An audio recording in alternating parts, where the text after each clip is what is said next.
اسی طرح اللہ تعالیٰ کا ایک نام کریم ہے. وہ کریم کا کیا مطلب ہے؟ کریم کا مطلب یہ ہوتا ہے کہ ایسا دینے والا کہ جو کسی سوالی کو دیکھے تو اس کے سوال کرنے سے پہلے ہی اس کو عطا کر دے، اس کو کریم کہا کرتے ہیں. اس کی مثال بھی سمجھے کہ اگر کار میں کوئی عورت بیٹھی ہوئی ہے اور وہ دیکھتی ہے کہ کوئی بچہ مانگنے والا یا عورت مانگنے والی آ رہی ہے تو دور سے آتا دیکھ کر وہ پہلے ہی جیب سے پیسے نکال لیتی ہے، مانگنے سے پہلے اس کو دے دیتی ہے. تو جو مانگنے سے پہلے دے دے اس کو جو ہے کریم کہتے ہیں. اللہ تعالیٰ کریم ہے، اس لیے فرمایا ما غرک بربک الکریم، تجھے تیرے کریم پروردگار سے کس چیز نے دھوکے میں ڈال دیا.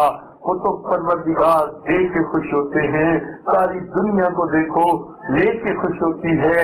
ایک پروردگار ہے جو دیکھ کے خوش ہوتے ہیں.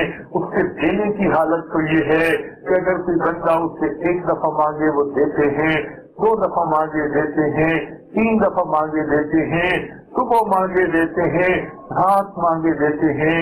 بلکہ جو بندہ ہر چیز اللہ سے مانگے، ہر وقت اللہ سے مانگے، اللہ تعالیٰ اس کو اپنے اولیاء میں شامل فرما لیتے ہیں. فرماتے ہیں کہ یہ میرا ولی ہے، مجھ سے مانگتا ہے، کسی اور سے مانگتا ہی نہیں. رب کریم ہم پر کتنے مہربان ہیں، دے کر خوش ہوتے ہیں.